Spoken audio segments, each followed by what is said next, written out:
Welcome to Sunday School class. Proverbs chapter 3. That's when I come across to Proverbs chapter 3. Do a quick reading just to remind ourselves of what we're doing, and then we can get started. Alrighty, perfect. I'll come back to here. All right, we might just read around if that's okay. Proverbs chapter 3, verse 1 through to 10 inclusive. Can I start with you, Phil? Proverbs chapter 3, Verse 1. Just one verse each. Grand.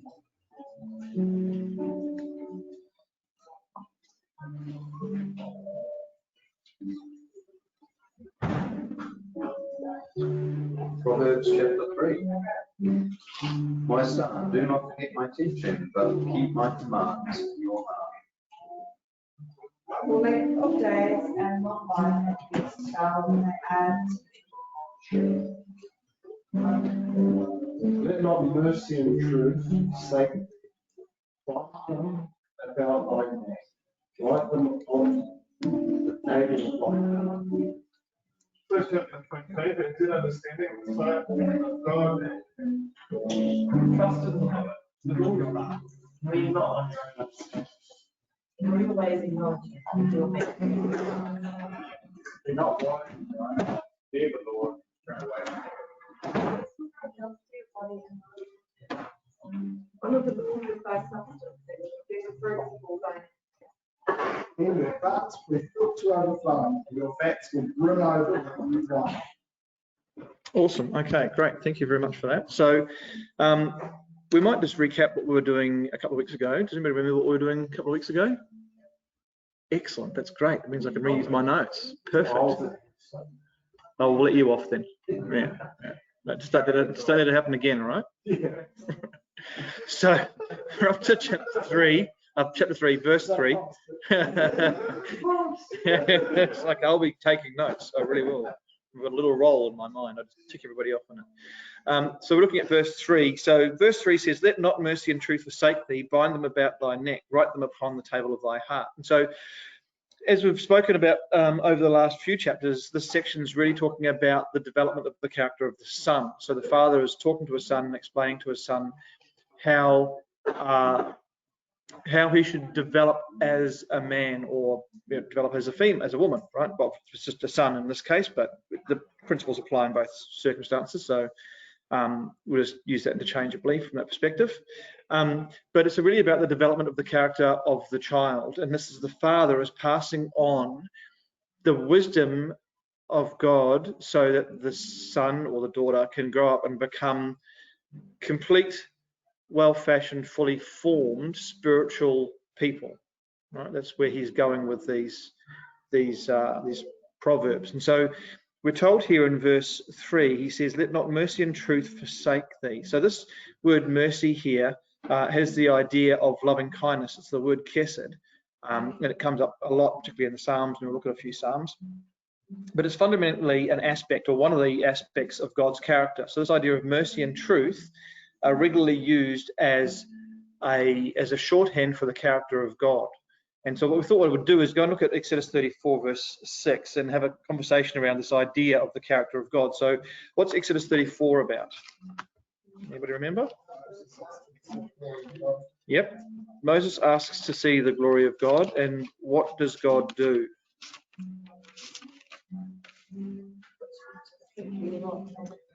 Puts him into the cleft of the rock. Yep. Walks past him and declares his character. That's interesting, isn't it? Because Moses is like, "Show me your glory," and I'm not sure what Moses thought he would see, whether he sort of got a big blinding, shining light and some amazing feeling of wonder and awesomeness, or what he was thinking. But what God does do is God comes and he declares his character to Moses. And what is God's character? So we read in verse 6 here, "Yahweh passed by him and proclaimed, Yahweh, Yahweh Elohim, merciful and gracious, long-suffering and abundant in goodness and truth, keeping mercy for thousands, forgiving iniquity and transgressions and sin, and it will by no means clear the guilty, visiting the iniquity of the fathers upon the children and upon the children's children until the third and to the fourth generation." And so, there's lots of nice things in this couple of verses, lots of really positive, happy, warm, fuzzy things. But there's also a hook in these verses as well. So what does he say? Well, he says, merciful and gracious and long-suffering and abundant in goodness, which is this idea of keeping mercy for thousands and forgiving iniquity and transgression and sin. But at the end of that verse 6, he says, and truth. And so he's qualifying what mercy and gracious and long-suffering and abundant in goodness means. He's contextualizing it. So it's not like he's saying that God is just continually merciful and continually gracious and continually long-suffering and always abundant in goodness. And it doesn't matter what you do or whether you listen to God or not, that's just what God's going to be like. He's just going to continually give you wonderful things. Because he says that this chesed mercy, these benefits are tied to truth, and they're only available if we hold truth. And what is the truth? Well, the truth is that God doesn't clear the guilty. So if you are guilty as charged, then God will punish you. And he goes on and he says that he visits the iniquity of the fathers upon the children and upon the children's children under the third and fourth generation. And you go, well, that's a little bit harsh, isn't it? Like, you know, what did great-great-great-grandchildren ever do to warrant God's anger and God's upset? Come across to Exodus chapter 20. There's a useful bit of information that we don't get in Exodus 34. Exodus chapter 20 and verse 5, we read these words. Thou shalt not bow down thyself unto idols. All right, so verse 4 is the context, graven images, verse 4. So you are not allowed to bow down to idols, nor serve them, for I, Yahweh, thy God, am a jealous God, visiting the iniquity of the fathers upon the children unto the third and fourth generation. So it's the same phrase that we have in Exodus chapter 34, right? So he's talking about God's intergenerational war with people, right? Now who's he going to go to war with? Well, he's going to go to war with people who worship idols and not him. And we're going to look at what idols are in a little bit. So he says, I'm going to go to war with anybody who refuses to acknowledge me and refuses to maintain and uphold my truth, because that's what idol worship is, right? Idol worship is worship of self, ultimately. It's about, remember the quote, it says, and covetousness, which is idolatry. I think it's Colossians from memory. So covetousness is equated with idolatry. So what's covetousness? Well, covetousness is it's what I want. It's about me, and I don't care about you. It's about I deserve it. Right? Why can't I have that? I'm as smart as they are. I'm as good looking as they are. I'm as special as they are. I'm a precious snowflake, so I should get that as much as anybody else should. And God's like, you think that you have the right to make demands of me? Because what covetousness is essentially saying that what God has chosen to give me isn't good enough. I deserve better. That's a pretty brave person that goes and says that. And so he says here that his anger and his hatred is reserved for those who commit idolatry, those who worship themselves. But he says that it's not just the third and fourth generation, like these people are innocent. He says the third and fourth generation of them that hate me. So these people have animosity towards God. So it's not isolated in the sense that, you know, so sure, maybe dad was a bit of an idiot and he was covetousness and he did lots of wrong things, but the son and the grandson and the great-grandson were fine. It's like, no. That hatred was passed on from father to son to grandson to great-grandson, which is really important to understand, because this is why Proverbs is such a powerful book, because Proverbs talks about how do you create a culture of wisdom? How do you create a culture of righteousness? Because a culture of wickedness permeates everything. It permeates the entire family, not just the father, but the son and the son's son and the son's son's son. And so we need to be very careful about what we allow into our families and into our ecclesias, because it's easy to poison a culture, and that culture has a multi-generational impact on things. So if you want an example, look at the Roman Empire. So what happened to the Roman Empire? Yeah, but what was it around now? No, it got obliterated, right? So what destroyed it? Anybody know? Mate, I'm asking hard questions early in the morning, aren't I? Yeah, so immorality and violence is what destroyed it, right? Now that didn't happen over a week. How long did it take? So if you look at the Stoic emperors, so you go back to around AD 100, right? You had all those Stoic. Do you know what Stoicism is? Stoicism is basically self-denial. That's what Stoicism essentially means. It's like denial of self. And so you had a whole bunch of emperors. If you go to Revelation, you've got the horses. You've got the white horse and the red horse and the green horse and the black horse, or the green horse, the red horse and the black horse, or however that goes together, right? So the white horse represented the Roman emperors, and all those Roman emperors were good emperors, right? They supported and encouraged self-sacrifice and self-denial, and the empire flourished, and the gospel flourished during that period of time. And it was for about 100 odd years that operated. But when you get to the black horse, right, what's happening? The place is falling apart at the seams. And why is it falling apart at the seams? Because people have given themselves over to immorality and violence. Lack of discipline. So Stoicism had disappeared. And that took around about 60 years. Selfishness. Yeah, it's covetousness, isn't it? It's like, I'm more important than you all, and if it means I have to stand on your face to get ahead, then I'm going to do that, right? There's plenty of that in the world today. What does the world look like today? It's a place full of violence and immorality. So the Western culture is well on the decline. Interestingly, I got an email from someone last night who said, from America, who said, "Oh, we're watching your country with envy as far as the COVID-19." Yeah. She said, and I didn't realise how many selfish and people who just don't care about other people there are in America. Yeah, but that's everywhere. Yeah.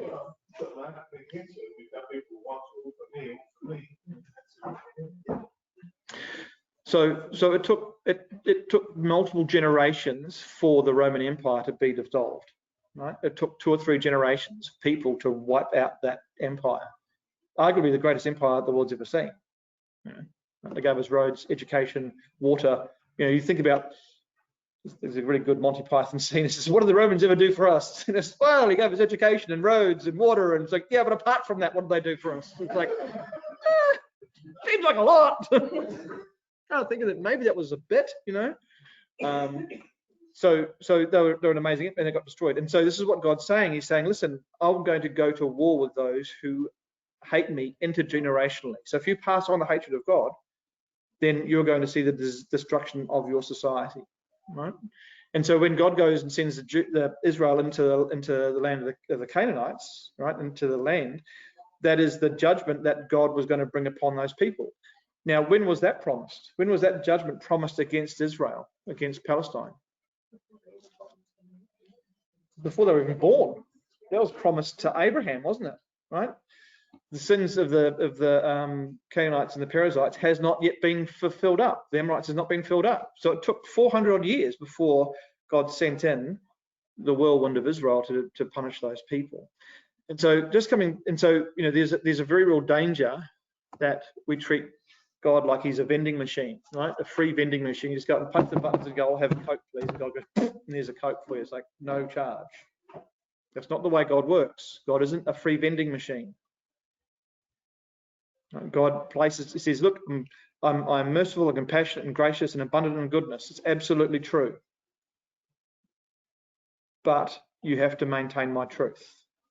There is a requirement upon us to abide in God's truth. And we're going to look at why that's such an important thing very shortly. But just coming back to this idea of loving kindness, this idea of loving kindness comes up a lot, particularly through Proverbs. So Proverbs chapter 36, verse 7, how excellent is thy loving kindness. This is the same idea with this word mercy in Proverbs chapter 3, verse 3. O God. Therefore, the children of men put their trust under the shadow of thy wings. So why do people put trust in God? Because God's loving kindness. They are confident that they can trust in him. If God was a vengeful, angry, raging God, which is sort of the picture that the Catholic Church paints of God the Father, this perpetually angry, violent God, then who would ever trust to put themselves under God's wings? Well, nobody would they? It's like, that's crazy. We try and avoid angry, violent people. Psalm 40, verse 11, withhold not thy tender mercies from me, O Yahweh. Let your loving kindness and your truth continually preserve me. Well, that's interesting, isn't it? Because it's not just loving kindness now, it's loving kindness and God's truth are what preserve. You need both of those things. In Psalm 51, verse 1, have mercy upon me, O God, according to thy loving kindness. According to the multitude of thy mercies, blot out my transgressions. So we're all pretty familiar with Psalm 51. It's a psalm about David and Bathsheba and about the great sin that David had committed with her. And there was no opportunity for him to be redeemed. There was no sacrifice he could make. If he went to the high priest and said, look, I murdered somebody and then I committed adultery, on the list of absolutions, what one can I tick? It's like, there's no absolutions for that, buddy. It's it's a stoning at dawn. That's the way that's going to go. And so he appeals to God, and God forgives him. And he says it's God's loving kindness that blots out transgressions. And Paul picks this idea up, and he said, blessed is the man whose sins are forgiven. And it's God's compassion. So God extends compassion and he extends mercy to us because we hold his truth. God extends mercy and compassion and love and kindness and graciousness and forbearance to us because we are taking on and embodying his truth. It's becoming part of our character. And that is something that God sees as being worth saving. Okay. Any questions on that one? Awesome. Now what kind of society would it be if God was only ever merciful and gracious and compassionate? I mean, nothing else really mattered. It would be, wouldn't it? It would all go pear-shaped pretty quickly. Yeah. And so one of the great lies the world talks about is they say God is love. And by that they mean that God is always loving. It doesn't matter what you do or who you are, God's just going to love you. It's like, well, that's part of it. That's half of it, right? That's one side of the coin, but there's also another side of the coin, which is the truth, which is to say, yes, God is love, but he's also a zealous God, right? And he's a just God, and he abides in truth. So you've got to have both of those pieces of the puzzle. It's not just all one way. You love your children. Exactly. And there's a well-documented psychosis, and it tends to be mothers more so than fathers, which is called the devouring mother, and it's where the mother only ever does nice things for the child and is only ever nice to the child, never smacks the child, outsources that to dad, so dad becomes bad guy, and so mum is just ever this, and it's terribly bad for the child, particularly for boys, but it's bad for the child. You don't want to do that because it's a balance, isn't it? It's like when you do the wrong thing, you probably want to slap up the back of the head so you don't do it again. Like there are dangers, both things that can become character flaws, but also things that are physically endangering that we need to be pulled back from and prevented from. And so if God didn't provide a consequence for evil, then all the evil people would win all the time, because it's then our case of just who can do the worst thing to somebody else the fastest. That's not a world anybody wants to live in, right? That's a tyranny. Right? And we typically see that in autocracies. So if you look at the communist system, you look at you look at the Russian communist system, the Eastern European communist system, and the Chinese communist system, right? It's bad. It's very, very bad for people. Outcomes are very, very bad for people. Even God's country is like one most because what the world has designed is this idea of eternal power and stuff. Yeah. Yeah, he says just 4 generations, and then that's them at putting finished. Yeah, and then the end of his death, which is merciful, really, because there's no suffering after that. Yeah. Sometimes you wonder whether it's not a bit too merciful for some of the things that people do, but it's like, couldn't we just like torture him for a bit? Like, it's like he's a really bad guy, man. Like that's different. And the promises to Abraham, all the families of the earth. Yes. So these things are 10,000 times more than. And this is the concept of, even in that quote that we read about, he is compassionate to thousands, maintaining love to thousands, and yet visiting the iniquity of the children of the third and fourth generation. Look at the comparison there. Thousands versus 3 and 4. yeah. So he's dealing with a family. He's like, I'm going to exterminate that line. Yeah. That line. And we were reading recently, about Eli. And Samuel is brought into Eli's house, and God says to Eli, "It's like you preferred your sons over me, and so I'm going to wipe out your family. I'm going to end your line, and you're not going to be in the kingdom of God." And you go, well, that's a pretty serious scenario. It's like, yeah, but the amount of damage that they were doing to the nation, they were turning people away from God left and right because of the behaviour of those men who were just reprehensible. And God said, I'm going to wipe you out, root and branch. I'm going to exterminate you. But he's not going to wipe out the nation. He's just going to go and deal with that particular bad egg. And so the danger is that we lull ourselves into a false sense of what we self-deceive, and this is an interesting thing because those who don't hold truth are inevitably deceived. Come across to 2 Thessalonians chapter 2. Because this is what happens if we forsake truth. If we focus purely on the mercy and compassion of God, which is important, we should absolutely have focus on that. We absolutely rely upon the mercy and compassion and the graciousness of God, but we also need to maintain the truth, because without truth comes deception. So you've got a pawn who thinks that he's the king. So when he looks in the mirror, that's what he sees. But whenever he looks at him, they will realise that he's just one of the pawns amongst many of the pawns.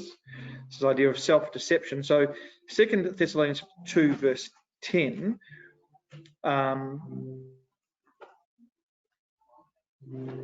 the context here is the son of perdition in verse 3. So let no man deceive you, verse 3, by any means. For that day shall not come except there come a falling away first, and that man of sin be revealed, the son of perdition. Now, what is the son of perdition going to do? Verse 9, whose coming is after the working of Satan with all power and signs and lying wonders, and with all deceivableness of unrighteousness in them that perish, because they receive not the love of the truth, that they might be saved. Right? So what is the thing that separates them from destruction? It's the love of the truth. Right? So this is why truth is important. If you don't have truth, then you are going to be deceived, and you're going to be lulled into a desire and a passion for that deception. Right? So Christ says, if the eye be dark, how great is the darkness? Right? So they love the darkness. And so there is no way that they can be redeemed from that situation. And so he's saying here that you have to have truth. They have to have a desire and a love for the truth. Verse 11, for this cause God will send a strong delusion that they shall not believe, that they should believe a lie, that they all might be condemned who believe not the truth, but had pleasure in unrighteousness. Right? So this idea of truth comes up, and truth comes up. Now, it's an interesting concept, isn't it, that God would send them a strong delusion. Why does God send a strong delusion? It's not a trick question. Why does God send a strong delusion? It's in the verses. The believers, or those who know the truth, will see that you won't be able to discern that that's not true. And yep. Everyone else, separate the righteous from the unrighteous. Yep, that's true. Yep, separate the righteous from the unrighteous. But why does God send it upon them? Because they believe the lies that they be. Yeah. So what's happened is that they've decided to turn away from the truth, and God said, "Fine. If you don't want truth, if you don't want the truth, I'll give you a lie. You can believe a lie." And so God condemns them to believe that lie. Now, basically takes people away from the fence and says, if you're sitting anywhere near the fence, you can either believe the lie or believe me. Yes. Yeah. Shifts them into two different ways. Yeah. But you're going to be here or you're going to be here. Yeah, that's right. Right?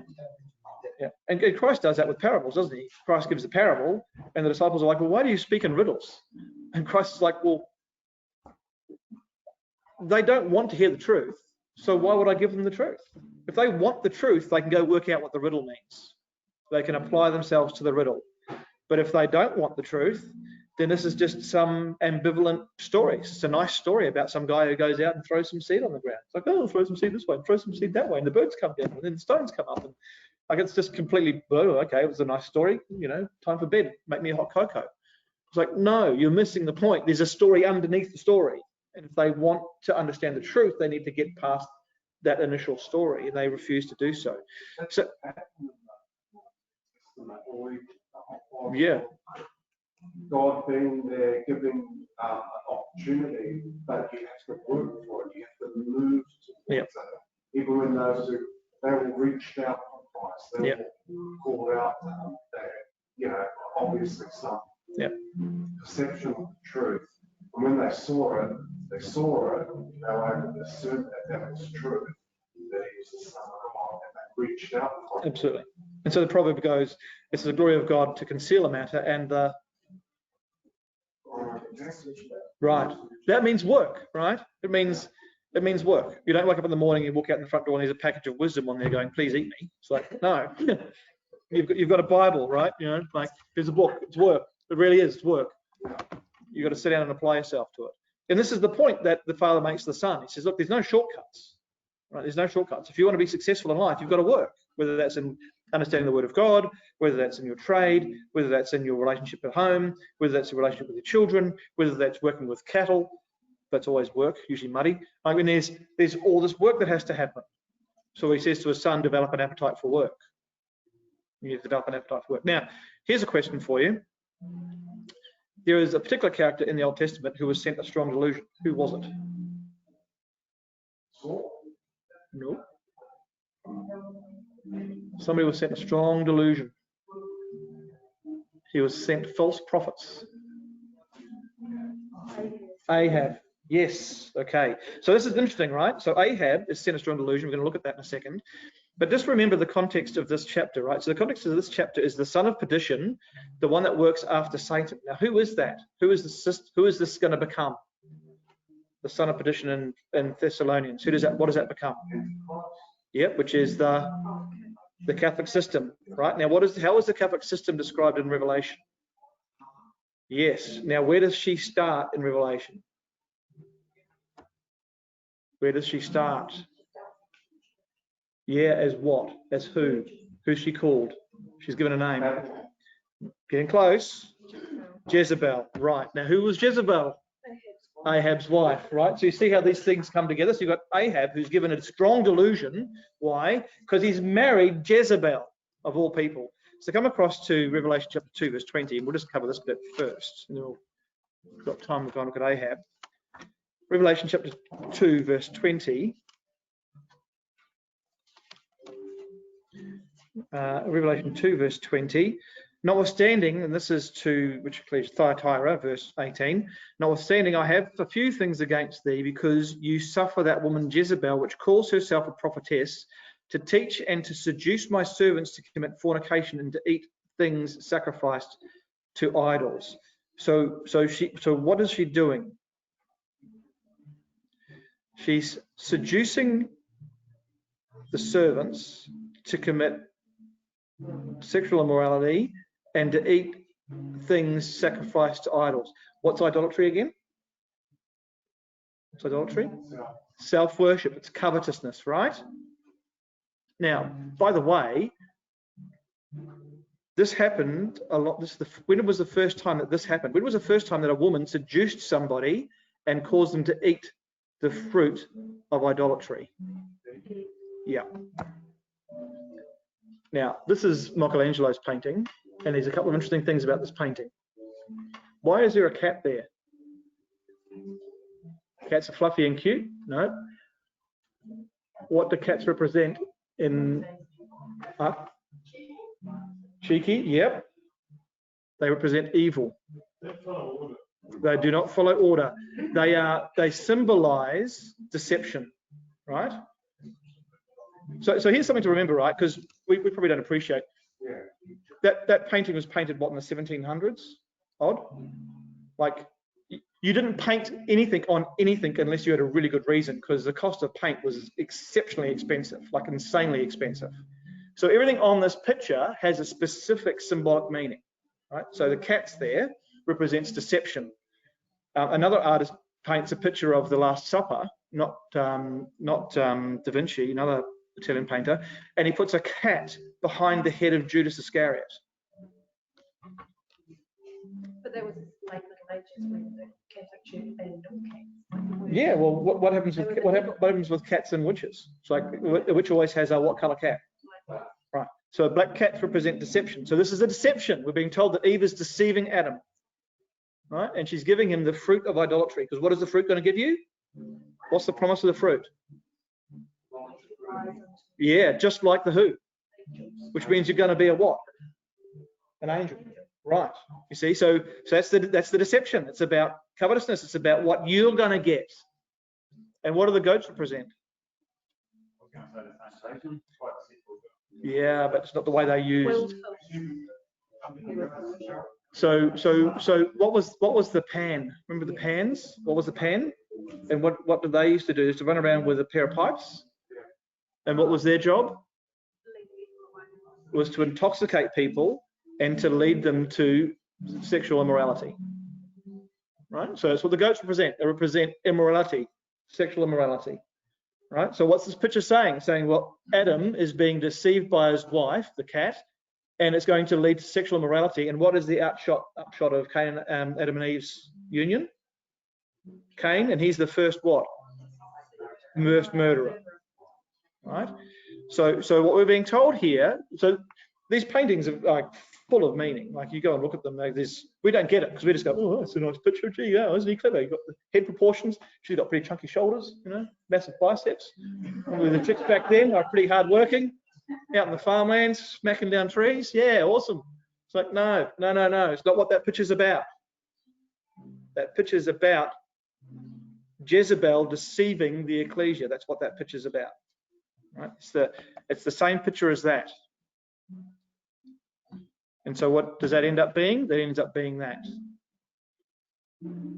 Right? So that comes from 2 Thessalonians chapter 2, the son of perdition. Right? Starts out as the son of perdition, the working of Satan, becomes Jezebel, becomes the system of tyranny and religious oppression in the Catholic system. So Ahab's deceived. How is Ahab deceived? Come across then to 1 Kings chapter 22. And yes, I got that previous picture authorized by the censors, the Sunday school censors said I was allowed to put that up. So just, you know, I wasn't just going out on a limb, right? Just to make sure the little kids are awake, because they probably don't want to see, you know, nude bums. So, you know, fair enough.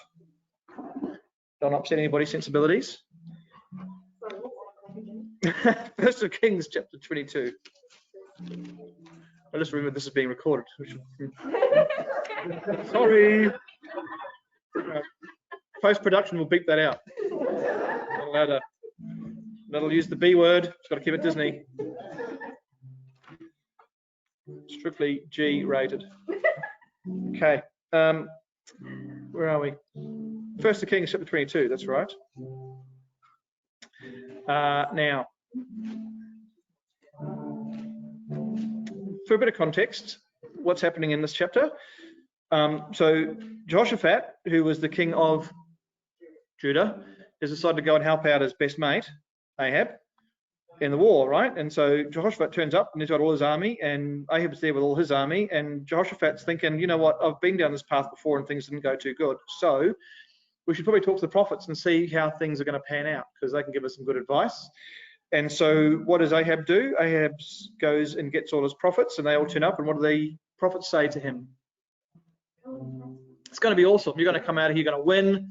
You're going to have a whole lot of new land. You're going to have more cows and sheep and slaves and some brand new cities. And so Ahab said, so there, Jehoshaphat, it's going to be awesome. There's no problem. God's with us. And Jehoshaphat's like, I don't know. I don't know about that. And so we come to verse 12. All the prophets prophesied and said, "Go up to Ramoth Gilead and prosper, for Yahweh will deliver it into the king's hand." And the messenger that was gone to call Micaiah said to him, right, so this is the messenger, because the messengers are going to go and gather up all the prophets. And so Micaiah is probably like down the other end of the camp because he doesn't want to be anywhere near Ahab. So it takes a little while to get to him. And the messenger comes and says, "Behold, now the words of the prophets declare everything's going to be fine and dandy with the war." And they all spoke with one mouth, so there's no dissension. So when you come up and speak to the king, just say nice things. All right? I ask you, be like the word of the false prophets and speak that which is good. Micaiah says, "As Yahweh lives, whatever God tells me to say, that's what I'm going to say." Verse 14. So he came to the king, and the king said to him, "Micaiah, shall we go up against Ramoth Gilead to battle, or shall we forbear?" Now this is the most ironic thing. This is insane, right? And he says to him, "Oh king, go up and prosper. It's going to be amazing. There's not going to be any problems. You're going to take it, wipe it out. You're going to be a winner. Great. It's going to fall into your hand. Awesome." And Ahab says to him, "How many times do I have to tell you to tell me the truth?" It's like, well, hold on. You've just had an army of false prophets turn up and go, "It's going to be awesome." I come up and say, "It's going to be awesome." And you're like, "You're lying to me." It's like, what? Yeah, like everybody else told the truth. It's like, but I'm lying, even though I agreed with what they said. It's like, duh. So the king said to him, "How many times shall I endure thee that you tell me nothing but whatever God tells me?" So he's obviously suspicious. And so Micaiah said, "I saw all Israel scattered upon the hills, as sheep having not a shepherd." Oh, that's a phrase that Christ uses, isn't it? For the same reason.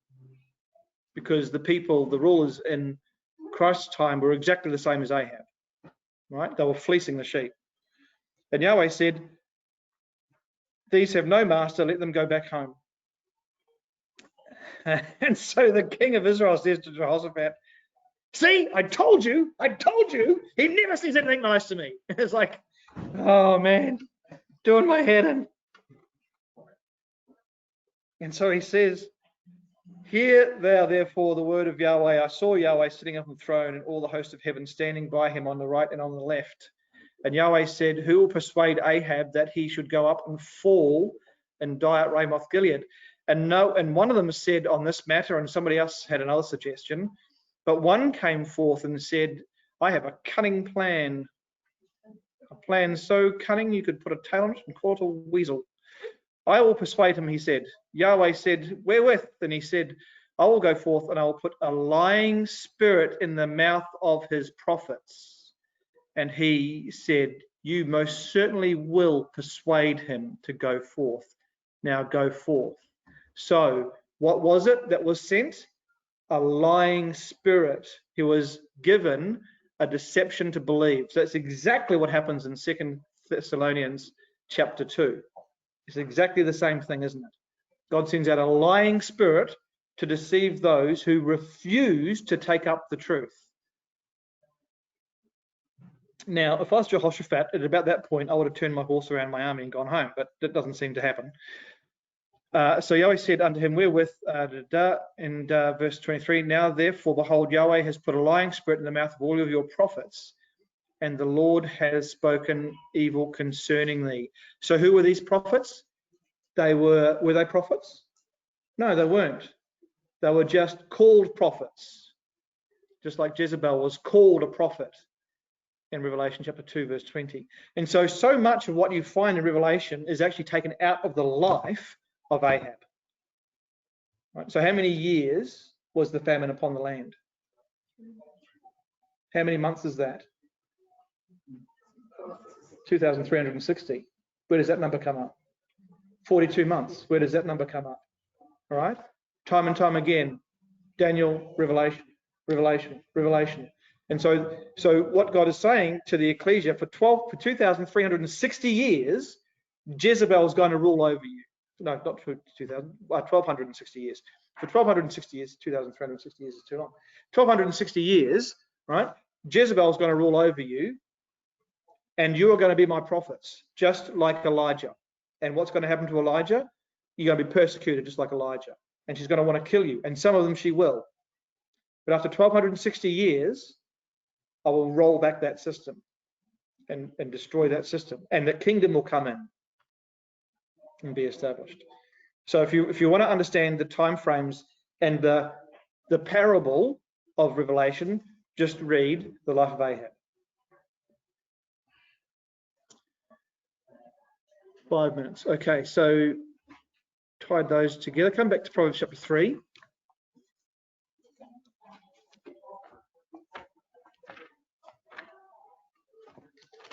Proverbs chapter 3, verse 3. So what is he being told? The son's being told that you need to make the mercy and the truth, the loving kindness and the compassion of God and the truth part of your life. You need to make them part of yourself. And so he goes on there and he says, bind them about thy neck and write them upon the table of your heart. And so the word bind there is this word we find in Deuteronomy chapter 6, verse 8 and 11, verse 18, regarding the phylacteries, is that they'd bind. Now, this was a symbol. What was the point of that? The point was that they would bind the law to their hands, which meant that whatever you did was guided by what?